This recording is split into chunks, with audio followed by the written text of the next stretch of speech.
এবার কিছুটা আগেই চোখ রাঙাচ্ছে ডেঙ্গু। ময়মনসিংহ মেডিকেলে প্রতিদিন ভর্তি হচ্ছে গড়ে 10 থেকে 15 জন ডেঙ্গু রোগী। তীব্র জ্বর, শরীর ব্যথা, বমি, ডায়রিয়া সহ নানা উপসর্গ নিয়ে আসছেন রোগীরা। জুলাইয়ের 2 তারিখ থেকে ডেঙ্গু আইসোলেশন ওয়ার্ডে বুধবার পর্যন্ত ভর্তি হওয়া 242 জন রোগীর মধ্যে 103 জনই ময়মনসিংহ নগরীর। আক্রান্তদের বেশিরভাগই নগরীর নৌমহল, আকুয়া মাদ্রাসা কোয়ার্টার, লিচুবাগান, বাউন্ডারি রোড, হাজীবাড়ি, নতুন বাজার সহ আশপাশের এলাকার বাসিন্দা।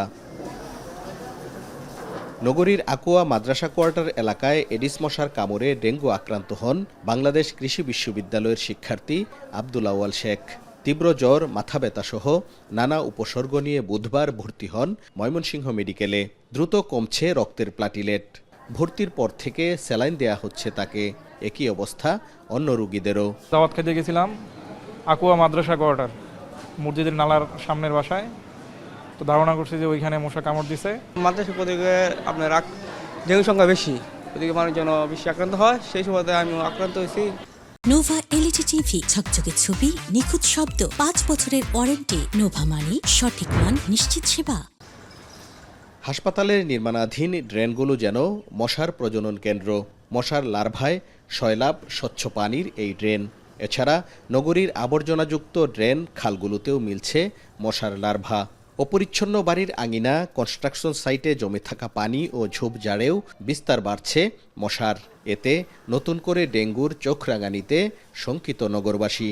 পুরা 3তলা বিল্ডিংয়ের 3তলাতে, নিচতলাতেও আছে, 2তলাতেও আছে। আমার ওয়াইফও আক্রান্ত হয়েছিল। সারা রাত্রে ঘুমাই নেই টেনশনে, মশা কামড় দেয়। এটা আমাদের এলাকার অত্যন্ত ভয়ের কারণ হয়ে দাঁড়াইছে, কারণ এটা ঘরে ঘরে ডেঙ্গু ছড়িয়ে গেছে। ডেঙ্গুর হটস্পট 6টি ওয়ার্ডকে অধিক গুরুত্ব দিয়ে পরিচ্ছন্নতা কার্যক্রম জোরদারের পাশাপাশি নিয়মিত মশক নিধন কার্যক্রম চলছে বলে জানান সিটি প্রশাসক। আমরা আমাদের সাধ্যমতো চেষ্টা করছি, ড্রেন, রাস্তা, খাল, খনন পরিষ্কার করছি, আমরা জঙ্গল পরিষ্কার করছি, বিভিন্ন স্কুল কলেজগুলো আমরা বিশেষ স্প্রে করছি। জনগণ যেন একটু সচেতন হয়, তার বাড়ির ছাদটা, তার বাড়ির পিছনটা পরিষ্কার আছে কিনা। এদিকে এডিসের লার্ভা ধ্বংস করতে না পারলে ডেঙ্গু ব্যাপক হারে ছড়িয়ে পড়ার আশঙ্কা করছেন চিকিৎসকরা।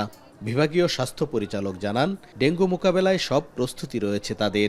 ময়মনসিংহ মেডিকেল কলেজ হাসপাতালে শুরু থেকে আমরা আইসোলেশন ওয়ার্ড করেছি, ডেঙ্গু আইসোলেশন ওয়ার্ড। তো এটার মাধ্যমে আমরা ডেঙ্গু আক্রান্ত রোগীদেরকে সেবা দিচ্ছি। আমাদের ডাক্তার এবং নার্স সহ যে আমাদের যে টিম আছে, সেই টিম কাজ করতেছে।